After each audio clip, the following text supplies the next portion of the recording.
ഏവർക്കും നമസ്കാരം. നമ്മൾ ഇന്നൊരു പുതിയ വീഡിയോയിലേക്കാണ് കടക്കാൻ പോകുന്നത്. അതെന്താ ഉണ്ടാക്കുന്നത് വെച്ചാൽ നമ്മൾ ചാറുകറിയാണ് ഉണ്ടാക്കുന്നത്. ചാറുകറി എന്ന് പറഞ്ഞാൽ നമ്മൾ ഇന്ന് ഉണ്ടാക്കാൻ പോകുന്നത് കൈതച്ചക്ക അല്ലെങ്കിൽ അന്നാരച്ചക്ക, അങ്ങനെ പൈനാപ്പിൾ, അങ്ങനെ പല പേരുകൾ ഇതിന് പറയും. തെക്കോട്ടൊക്കെ പറയുന്നത്, ഞങ്ങളുടെ വീട്ടൊക്കെ പറയുന്നത് കൈതച്ചക്ക എന്നാ പറയുന്നത്. കൈതയിലുണ്ടാവുന്ന കൈത എന്നാണ് പറയുന്നത്. അപ്പൊ കൈതയിലുണ്ടാവുന്ന ചക്കയ്ക്ക് കൈതച്ചക്ക എന്ന് പറയും. അപ്പൊ നമ്മൾ ഇവിടെ ഇപ്പൊ ഉണ്ടാക്കാൻ പോകുന്ന ഒരു കൈതച്ചക്ക കൊണ്ടുള്ള ഒരു കറിയാണ് ഉണ്ടാക്കാൻ പോകുന്നത്. പല കറി ഉണ്ടാക്കാൻ പറ്റില്ല, പല കറികൾ ഉണ്ടാക്കാം. പല കറികൾ നമുക്ക് ഉണ്ടാക്കാം. നമ്മൾ ഇന്ന് ഉണ്ടാക്കുന്ന ചാറുകറിയാണ്. അത് ഒരുപാട് മൂത്ത കൈതച്ചക്ക കൊള്ളുമില്ല. നമ്മളൊരു ഇടത്ത ഒരു കൈതച്ചക്കയാണ് നമുക്കൊന്ന് കിട്ടിയ. നമ്മുടെ പറമ്പില് ഒട്ടുമല്ല, ഒത്തിരി പഴുത്തതുമല്ല മൂത്തതുമല്ല, അല്ലാത്ത ഒരു ഭാഗത്തുള്ള ഒരു കൈതച്ചക്കയാണ് നമ്മുടെ പറമ്പിൽ ചക്ക ഉണ്ടായതാണ്. അപ്പൊ നമ്മൾ അത് ഒടിച്ചെടുത്ത് കൊണ്ടുവച്ചിട്ടുണ്ട്. അപ്പൊ അതുകൊണ്ടാണ് നമ്മൾ ഉണ്ടാക്കാൻ പോകുന്നത് ചാറുകറി. അപ്പൊ ഈ ചാറുകറിനകത്ത് വേറെ പല സാധനങ്ങളും ചേർക്കുന്നുണ്ട് കേട്ടോ. അപ്പൊ നിങ്ങൾക്ക് ഈ ചാറുകറി ഇഷ്ടപ്പെട്ടെങ്കിൽ നിങ്ങൾ ലൈക്ക് ചെയ്യാനും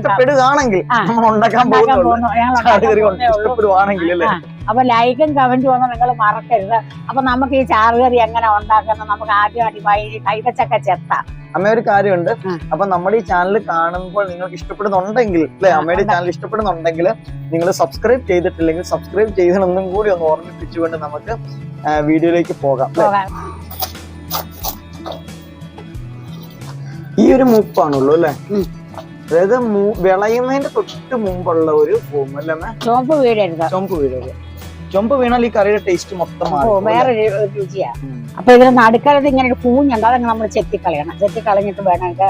കൂഞ്ഞ് വേണ്ട അല്ലെ? കൂഞ്ഞ് വേണ്ട, ചെത്തിയതൊക്കെ ഇത്രയും മതി. ഇത്രയും ഉണ്ട്.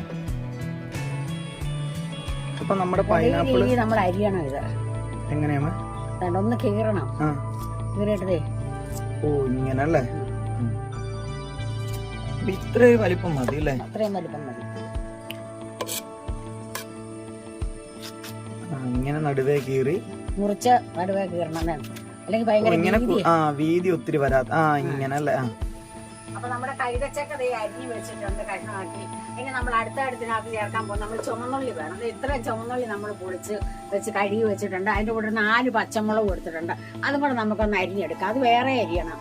ചുമന്നുള്ളി നമ്മൾ ഇങ്ങനെ ചെറുതായിട്ട് അരിയണം. ഒത്തിരി കുനുകുനാന്നല്ല അരിയുന്നത് അല്ലേ? ഒരു ചുമന്നുള്ളി ഇങ്ങനെ ഇത്ര ഒരു കനത്തിൽ അല്ലേ? എന്നാ ഒത്തിരി കനമാണോന്ന് ചോദിച്ചാൽ അതുമല്ല. കുറച്ചാണോ കൂടുതലാണോ വെച്ചാൽ അതുമല്ല. ഒരു ഇഴപ്പാരത്തിലങ്ങ് അരിഞ്ഞു വെക്കും നമ്മള്. 4 പച്ചമുളക് എടുത്തിട്ടുണ്ട്. പിന്നെ ഒരു 4 കഷ്ണം തേങ്ങ ഉണ്ട്, തേങ്ങാക്കൊത്ത. നമ്മൾ അതും കൂടെ ഇതിനകത്ത് കൂടി ചേർക്കാനുള്ളതാണ്. ഇത് നമ്മൾ പുളി ഇടണം അല്ലേ? അരിഞ്ഞിടണം, ചെറുതായിട്ട് അരിയണം. നമ്മുടെ ഇറച്ചിയിലൊക്കെ ഇടണം അല്ലേ? അങ്ങനല്ല, വേറെ രീതിയിൽ അരിഞ്ഞ് കാണിച്ച്. അത് കഴിഞ്ഞിട്ട് പച്ചമുളക് നമ്മൾ സാധാരണ കീറിയിട്ടാ മതി അല്ലേ? ഇങ്ങനെ അല്ലേ? ഇറച്ചിയിലൊക്കെ നമ്മൾ വീതിയിലും കനക്കി ഇടുന്നത്. ഇത് അങ്ങനല്ല. ഇത് വേണ്ട, നമ്മൾ പായസത്തിന് ഇടുന്ന പോലെ അത് തന്നെ അല്ലേ? മുടുപ്പില് കുക്കിംഗ് പ്രോസസ്സിലേക്ക് നമ്മൾ ഇതുവരെ കടന്നിട്ടില്ല. ഇനി ഇച്ചിരി പണിയും കൂടെ ഉണ്ട്. അതന്നെ, പച്ചമുളക് അരിയണം. എല്ലാം അരിഞ്ഞങ്ങ് വെച്ചിട്ട് നമ്മളങ്ങ് തുടങ്ങുവാണെങ്കിൽ പിന്നെ നമുക്ക് വേറെ എളുപ്പമാണ് അല്ലേ? ഒന്നിനും എങ്ങോട്ടും പോകണ്ട. അത് തന്നെ. അപ്പൊ ഈ ഒരു രീതിയിലിരിക്കും നമ്മുടെ തേങ്ങ, ഈ ഒരു രീതിയിലിരിക്കും നമ്മുടെ ഉള്ളി അരിഞ്ഞത്, പിന്നെ ഈ ഒരു രീതിയിലിരിക്കും നമ്മുടെ പൈനാപ്പിൾ. പച്ചമുളക് കണ്ട് ഈ രീതിയിൽ അരിയണം. ഇങ്ങനെ ചേന്തി ചെറുതായിട്ട് കനം കുറച്ച്. സാമ്പാറിനും അവിയലിനൊന്നും ഇടുന്ന പോലെ അല്ല. അങ്ങനെ ഈ ഒരു പരുവത്തിൽ നമുക്ക് അരിഞ്ഞിട്ട് അല്ലേ? അപ്പൊ ഇനി നമുക്കൊന്നും അരിയാനില്ല, എല്ലാം അരിയുന്ന പരിപാടിയിലെല്ലാം കഴിഞ്ഞു അല്ലേ? അപ്പൊ 4 പച്ചമുളകും കൂടെ നമുക്ക് ഇങ്ങനെ അരിഞ്ഞെടുക്കണം അല്ലേ? അതിന് എരിവ് കൂടുതലുള്ള പച്ചമുളക് നമ്മൾ ഇങ്ങനെ അരിയുമ്പോ നമുക്ക് ഇതിന്റെ ഈ പച്ചമുളകിന്റെ കൂഞ്ഞിനാണ് എരിവ് കൂടുന്നത്. ഇതിന്റെ ഒരു കാമ്പുണ്ട്, ഈ കാമ്പ്. ആ കാമ്പ് ഇടാതെ നമുക്ക് അത് ഇങ്ങനെ ചീവിയെടുക്കാം, അതും കളയാം. അപ്പൊ നമ്മൾ ഇത്രയും വാളംപുളി എടുത്തിട്ടുണ്ട്. അതിനകത്ത് നമുക്ക് ശകലം വെള്ളം കൂടെ ഒഴിച്ചേക്കാം, അതൊന്ന് കുതിരട്ടെ. നമ്മുടെ കൊച്ചുരുളി അടുപ്പ് വെച്ചിട്ട് നമ്മളൊരു 2 ടേബിൾ സ്പൂൺ എണ്ണ അതിന്റെ അകത്ത് ഒഴിച്ചിട്ടുണ്ട്. വെളിച്ചെണ്ണ ഒഴിച്ചേക്കുന്നത് അല്ലേ? വെളിച്ചെണ്ണയാണ്. അതിലേക്ക് നമ്മൾ ആദ്യം തന്നെ നമ്മുടെ കൊച്ചുള്ളി നമ്മൾ അരിഞ്ഞിട്ട് വഴറ്റിയെടുക്കാൻ പോവാ. എന്തോരം വഴറ്റണം? ഇത് നന്നായിട്ട് ചുമന്ന് തന്നെ അല്ലേ?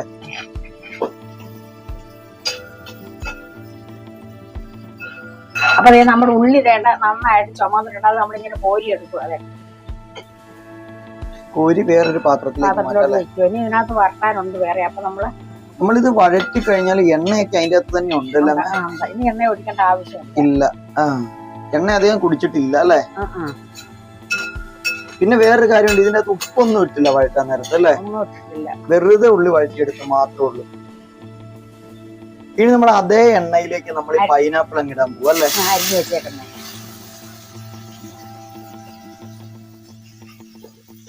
പച്ചപ്പ് മാറണം പൈനാപ്പിളിന്റെ അല്ലേ? പച്ചപ്പ് മാറി ഒന്ന് പയ്യെ ചുമന്ന് വരുന്ന പരുവം വരെ ഇളക്കിയെടുക്കണം അല്ലേ? അതിനകത്ത് ഉപ്പൊന്നും നമ്മൾ ചേർത്തിട്ടില്ല. ഉപ്പം മുളക് ഒന്നും ചേർത്തിട്ടില്ല. അങ്ങനെ 10 മിനിറ്റ് നമ്മൾ ഏകദേശം നമ്മുടെ ഈ ഒരു പൈനാപ്പിൾ നമ്മൾ വഴറ്റിയിട്ടുണ്ട്. അപ്പോഴേക്കും അത് നന്നായിട്ടൊന്ന് മൂത്തിട്ടുണ്ട് അല്ലേ? ചുമന്ന് വന്നിട്ടുണ്ട്. ഇനി നമ്മളിത് ഇപ്പോഴും കണ്ടു എണ്ണ ഒട്ട് നമ്മൾ ഒഴിച്ച എണ്ണ അതുപോലെ തന്നെ ഉണ്ട് അല്ലേ? അപ്പൊ നമുക്ക് ഈ ഒരു 2 ടേബിൾ സ്പൂൺ എണ്ണ നമ്മൾ ആദ്യം ഒഴിച്ചാൽ തന്നെ മതി നമുക്ക് മൊത്തം ഈ കറിക്ക് വേണ്ടിയിട്ട്.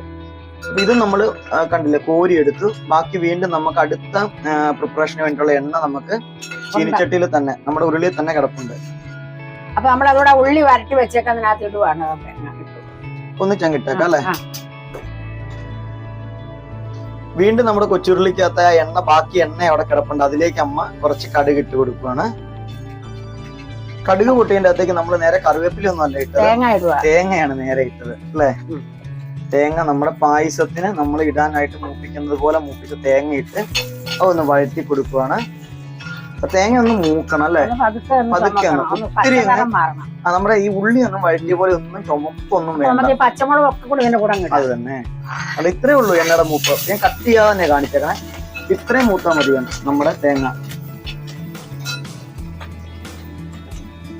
പച്ചമുളകും ഒപ്പം ഒരു 4 പച്ചമുളകും കൂടി ഇട്ടിട്ടുണ്ട് അല്ലേ അമ്മേ?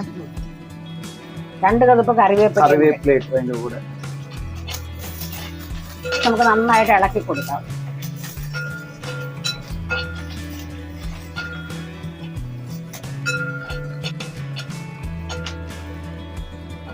അങ്ങനെ നമ്മുടെ ഈ ഒരു കടുക് പൊട്ടിച്ച് അതിന്റെ കൂടി ഇട്ട സാധനങ്ങളെല്ലാം മൂത്തിട്ടുണ്ട്. ഇപ്പൊ നമ്മൾ തീ ഒന്ന് സിമ്മിൽ വെച്ചിട്ടുണ്ട്. അതിനുശേഷം അതിന്റെ അകത്തേക്ക് മുളക് പൊടി ഇടുക.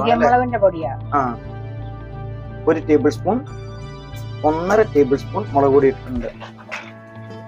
സ്വല്പം മല്ലിപ്പൊടി,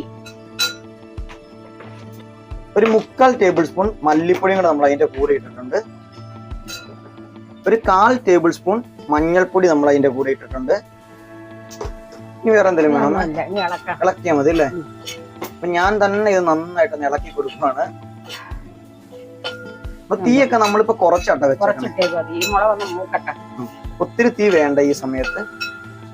അപ്പൊ നമ്മുടെ മുളകും മല്ലിയും മഞ്ഞളും കൂടി ഒന്ന് മൂക്കണം അല്ലേ? അപ്പൊ നമ്മൾ ഈ മുളക് പൊടിയും ശകലം മല്ലിപ്പൊടിയും എല്ലാം കൂടെ വരട്ടിയതിനകത്തോട്ട് നമ്മൾ ഈ വരട്ടി വെച്ചേക്കുന്ന അന്നാരച്ചട്ടിയും നമ്മുടെ ഈ ഉള്ളിയും കൂടി ഇടുക. ഇട്ടിട്ട് നമ്മളൊന്ന് പയ്യെ എല്ലാം കൂടെ ഇളക്കി. അപ്പൊ നമ്മുടെ ആ പൈനാപ്പിൾ വറുത്തതിന്റെ അകത്തേക്കൊക്കെ ഇപ്പൊ മുളകിന്റെ ഒക്കെ ഒരു അല്ലേ അംശം. ഇപ്പൊ ഇതുവരെ നമ്മൾ ഉപ്പ് ചേർത്തിട്ടില്ല. നമുക്ക് ഉപ്പ് ഇടാം. ഇപ്പോഴാണ് ഈ ഒരു സമയത്താണ് നമ്മൾ ഉപ്പ് ചേർക്കണം അല്ലേ?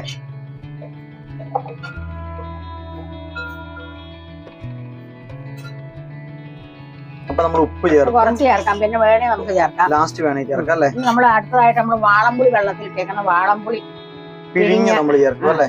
അപ്പൊ ഇപ്പൊ നമ്മുടെ മുളകും ഈ പൈനാപ്പിളും എല്ലാം കൂടെ ഒന്ന് നന്നായിട്ട് മിക്സപ്പ് ആയിട്ടുണ്ട്. ഉള്ളിയൊക്കെ ഒന്ന് മിക്സപ്പ് ആയി ഈ മസാല കിടന്നിട്ട് ഈ ഒരു സമയത്തിന് നമ്മൾ നമ്മുടെ പുളി കണ്ടില്ലേ, പിഴിഞ്ഞ പുളി ഇതിലേക്ക് അരിച്ചൊഴിക്കുകയാണ് കേട്ടോ.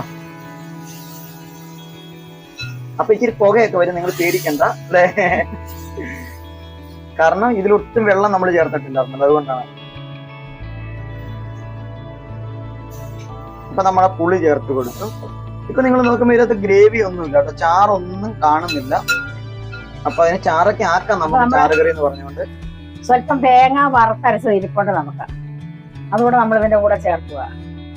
ഇനി നമ്മൾ ചേർക്കാൻ പോകുന്ന നമ്മളുടെ ഈ ഒരു തേങ്ങ നമ്മൾ അരച്ച് ഫ്രിഡ്ജിൽ വെച്ചിട്ടില്ലേ നമ്മള് കറികൾക്കൊക്കെ ആവശ്യത്തിന് ചേർക്കാനായിട്ടുള്ള, അപ്പൊ അത്തരത്തിലുള്ള തേങ്ങ വറുത്തത് നമ്മൾ ചേർത്ത് കൊടുക്കട്ടെ. ഇത് വറുത്തരച്ച് വെറുതെ തേങ്ങ മാത്രം വറുത്തരച്ച് വെച്ചാൽ വെള്ളം തൊടാതെ നമ്മൾ അരച്ച് വെച്ച തേങ്ങ. ഇത് മിക്സിയിൽ തന്നെയല്ലേ അരച്ച? മിക്സിയിൽ അരച്ച. അപ്പൊ അത് കണ്ടോ, ഇത് നമ്മുടെ സീക്രട്ട് ഇൻഗ്രീഡിയന്റ് ആണ് കേട്ടോ, തേങ്ങ വറുത്ത്. ഇപ്പൊ നമ്മുടെ കറിയുടെ ടേസ്റ്റ് മൊത്തത്തിൽ അങ്ങ് മാറ്റും ഈ ഒരു സംഭവം. അപ്പൊ അതിന്റെ ഒരു ഓയിലൊക്കെ അതിന്റെ അകത്തുണ്ട്. ആ ഓയിൽ എല്ലാം കൂടെ നമ്മൾ ഒഴിച്ചു.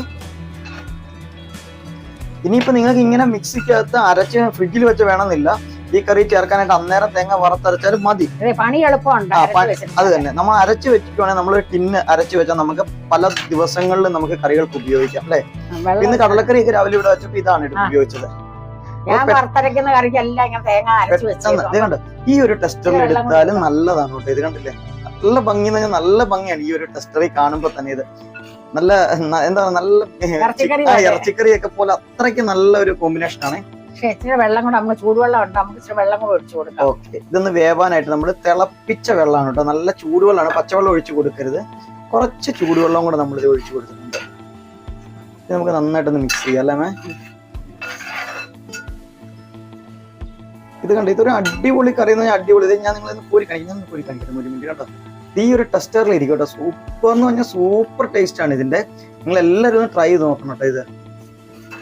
അപ്പൊ നിങ്ങൾക്ക് ഈ ഒരു കറി ഇഷ്ടപ്പെടുവാണെങ്കിൽ നിങ്ങൾ അതോടൊപ്പം തന്നെ ഈ വീഡിയോസ് ഇഷ്ടപ്പെടുന്നുണ്ടെങ്കിൽ നിങ്ങൾ ലൈക്ക് ചെയ്യാൻ മറക്കരുത്. ചാനൽ സബ്സ്ക്രൈബ് ചെയ്തില്ലേ സബ്സ്ക്രൈബ് ചെയ്യാനും ഒപ്പം നിങ്ങളുടെ അഭിപ്രായങ്ങൾ കമന്റ് ആയിട്ട് അറിയിക്കാനും മറക്കരുത്. അപ്പൊ നമ്മുടെ കറി ഒന്ന് നന്നായിട്ട് തിളക്കട്ടെ അല്ലേ അമ്മേ? ഉപ്പുണ്ടോ നോക്കട്ടെ. ഉപ്പും പൊടിയൊക്കെ. അപ്പൊ ഈ സമയത്ത് ഉപ്പൊക്കെ വേണമെങ്കിൽ നമുക്ക് ചേർത്ത് കൊടുക്കാം അല്ലേ. നന്നായിട്ട് തിളച്ചു തുടങ്ങി നമ്മുടെ കറി. എങ്ങനെയുണ്ടമ്മേ? സൂപ്പർ കറി, അടിപൊളി അടിപൊളി കറിയാണ് കേട്ടോ ഇത്. ഇത് വേണമെങ്കിൽ നിങ്ങൾക്ക് പറ്റിച്ചിട്ട് തൊടുകറി ആയിട്ടും വേണമെങ്കിൽ യൂസ് ചെയ്യാം അല്ലേ. ഇത് രണ്ട് രീതിയിൽ ഉപയോഗിക്കാവേ. ഒന്നുകിൽ നമുക്ക് വെള്ളം കുറച്ചാൽ നമുക്ക് തൊടുകറി ആയിട്ട് ഇത് ഉപയോഗിക്കാം. അതല്ലെങ്കിൽ നമുക്ക് ചാറാണെങ്കിൽ നമുക്ക് അല്പം കൂടി ഇതുപോലെ വെള്ളം ചേർത്ത് കൊടുത്ത് ചൂടുവെള്ളം ചേർത്ത് കൊടുത്ത് നമുക്ക് ഒഴിച്ചുകറി ആയിട്ട് ഉപയോഗിക്കാം. അപ്പൊ രണ്ട് രീതിയിൽ രൂപം മാറ്റാൻ പറ്റുന്ന ഒരു കറിയാണ് ഇത് അല്ലേ. തോരനായിട്ടും എടുക്കാം. നന്നായിട്ട് ഡ്രൈ ആക്കി അല്ലേ. അന്നേരം പുളി ചേർക്കണ്ട. അങ്ങനെ നമ്മുടെ കറി അങ്ങനെ. ഇനി എന്തെങ്കിലും ചെയ്യാനുണ്ടോ ഈ കറിയില്? ഒന്നും ചെയ്യാനില്ല. ഇനി ഒന്ന് നന്നായിട്ടൊന്ന് തിളച്ച് എണ്ണയൊന്ന് തെളിഞ്ഞാൽ മാത്രം മതി അല്ലേ. അപ്പൊ നമ്മുടെ കൈതച്ചക്ക കൊണ്ടുള്ള കറി നമ്മൾ റെഡി ആയിട്ടുണ്ട്. നല്ല ഒന്നാന്തരം കറി. അതേ കണ്ടോ, നല്ല വെള്ളം വേണ്ടുന്നവർക്ക് ഇച്ചിരി വെള്ളം ചേർക്കാം. പക്ഷെ നമ്മൾ ഇത്രയും വെള്ളം ചേർത്തുള്ള നല്ല നമ്മുടെ കറിയുടെ ലാസ്റ്റ് ലുക്ക് ഞാനൊന്ന് കാണിച്ചു തരാം കേട്ടോ. ഇങ്ങനെയാണ് നമ്മുടെ കറി ഇരിക്കുന്നത് കണ്ടോ. ഇതേ രീതിയിൽ നല്ല ടേസ്റ്റ് ആയിട്ടുള്ള കറിയാണ് കേട്ടോ ഇത്. അപ്പൊ ഇത് ഈ ഒരു കറി മാത്രം മതി നമുക്ക് ചോറുണ്ണാനായിട്ട്. അത്രയ്ക്ക് ടേസ്റ്റ് ആണ്. ഇതിന്റെ ഒരു പ്രത്യേകത എന്താണെന്ന് വെച്ചിട്ടുണ്ടെങ്കിൽ പൈനാപ്പിളിന്റെ ഒരു ടേസ്റ്റ് എന്ന് പറഞ്ഞാൽ അപാര ടേസ്റ്റ് അല്ലേ. അപ്പൊ നമ്മുടെ പൈനാപ്പിൾ കറി നല്ല ഒന്നാന്തരമായിട്ട് നമ്മൾ റെഡിയാക്കി വെച്ചിട്ടുണ്ട്. ഈ കറി 2-3 ദിവസം ഇരുന്നാലും നമുക്ക് കേടാവൂലെന്ന് പറഞ്ഞാൽ നമ്മളിതൊന്നും പച്ചവെള്ളം ഒഴിച്ച് വേവിച്ചതല്ല. ഇതൊക്കെ നമ്മൾ സ്വല്പം വെളിച്ചെണ്ണ മതി. നമ്മൾ ഇതിനെല്ലാം വരട്ടി കോരി വെച്ച് വെളിച്ചെണ്ണ കൊണ്ട് നമ്മൾ തേങ്ങ വരട്ടി ഇതെല്ലാം ചെയ്ത് നമ്മൾ ആ 2 ടീസ്പൂൺ വെളിച്ചെണ്ണ കൊണ്ടാണ് ചെയ്തത്. അല്ല നമ്മൾ വെള്ളത്തിനകത്ത് അടുപ്പ വെച്ച് വേവിച്ച് നമ്മൾ അരച്ച് ചേർത്ത് കഴിഞ്ഞാൽ അതിനൊരു രുചി വരില്ല. അപ്പൊ നമ്മൾ ഈ കറി നിങ്ങൾ ഇതുപോലെ തന്നെ ഈ കറി നിങ്ങൾ പൈനാപ്പിൾ ഇച്ചിരി മൂത്തതായാലും കുഴപ്പമില്ല, പഴുക്കുമ്പോൾ ചെറിയൊരു മധുരം വരും. ആ പുളി വാളംപുളി പിഴിഞ്ഞൊഴിക്കുമ്പോൾ ആ മധുരത്തിന് ഇച്ചിരി ഒരു വ്യത്യാസം വരും. അപ്പോഴൊരു വേറൊരു രുചി വരും അതിന്. അപ്പൊ നല്ലതാണ്. വേറെ കാര്യം, ചിലർക്ക് പൈനാപ്പിൾ പറയുമ്പോൾ മധുരമായിരിക്കും എന്നൊക്കെ തോന്നലുണ്ട്. പക്ഷെ ഇത് അങ്ങനെയൊന്നും അല്ല. ഒരു സ്പെഷ്യൽ ടേസ്റ്റ് ആണ് അല്ലേ. ഇതിന് നല്ല രുചിയാണ്. ഇത് ദോശ തിന്നാനും ഇഡ്ഡലി തിന്നാനും അപ്പത്തിന് എല്ലാത്തിനും കൊള്ളാം. ഒരു തീയൽ ടൈപ്പ് കറിയാണ്. തീയൽ പോലുള്ള ഒരു കറിയാണ്. അതുപോലെ തന്നെ നമുക്ക് ചോറിനും കൊള്ളാം, സ്കൂളിൽ പിള്ളേർക്ക് കൊണ്ടുപോകാനും കൊള്ളാം. ഇത് നമ്മൾ വരട്ടി വെച്ചത് കൊണ്ട് ഇതൊരു 3-4 ദിവസം ഇരിക്കും. അപ്പൊ നിങ്ങൾക്ക് ഈ കറി ഇഷ്ടപ്പെട്ട് കാണുമെന്ന് ഞാൻ വിശ്വസിക്കുന്നുണ്ട്. നിങ്ങൾ ഉണ്ടാക്കി നോക്കണം. അതുപോലെ ഇത് ഉണ്ടാക്കി നോക്കി കഴിയുമ്പോൾ നിങ്ങൾ ഇത് കാണുമ്പോൾ നല്ല കറിയില്ല, നല്ലൊരു കറി എന്ന് പറഞ്ഞു അമ്മയ്ക്ക് വീണ്ടും കറിയോടുള്ള ഇഷ്ടം ഇങ്ങനെ കൂടിക്കൊണ്ടിരിക്കും. കാരണം അത്രയ്ക്ക് ടേസ്റ്റ് ആണ്. കണ്ടില്ലേ, ടേസ്റ്റും ലുക്ക് വൈസ് കാണുമ്പോൾ തന്നെ നല്ലൊരു അടിപൊളി ലുക്കാണ്. നമ്മള് വെറുതെ വീട്ടമ്മമാരൊക്കെ വെറുതെ ഇരിക്കുമ്പോൾ 2 തേങ്ങ ഉണ്ടെങ്കിൽ 2 തേങ്ങ നമ്മൾ വറുത്തിട്ട് ആറി കഴിയുമ്പോൾ അത് മിക്സിക്കകത്ത് വെള്ളം തൊടാതെ അരച്ച് നല്ല ടിന്നിനകത്താക്കി അങ്ങ് വെച്ചതല്ല, അത് പുറത്ത് വെച്ചിരുന്നാലും മതി. അതിനൊക്കെ പെട്ടെന്ന് കറി വെക്കണമെങ്കിൽ കറിക്ക് ചേർക്കണമെങ്കിൽ പെട്ടെന്ന് നമുക്ക് ചേർക്കാം.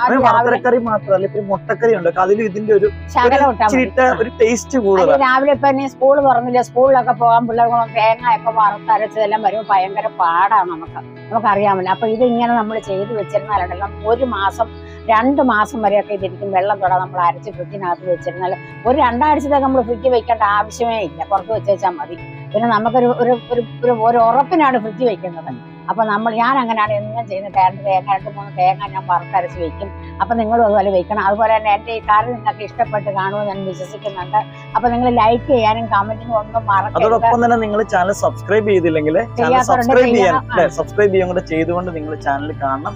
നിങ്ങളുടെ സപ്പോർട്ട് കൊണ്ടാണ് നമുക്ക് ഇത്രയും അല്ലേ വീഡിയോസ് ഒക്കെ ചെയ്യാൻ പറ്റുന്നത്. അപ്പൊ നമ്മൾ ഇന്നത്തെ ഇത് ഇന്നത്തെ ഈ വീഡിയോസ് നമുക്ക് ഇവിടെ വൈൻഡപ്പ് ചെയ്യാണ് അല്ലേ. എല്ലാവർക്കും നന്ദി, നമസ്കാരം. അടുത്തൊരു വീഡിയോ ആയിട്ട് നമുക്ക് അടുത്ത ദിവസം വീണ്ടും കാണാം അല്ലേ അമ്മേ. ഓക്കെ.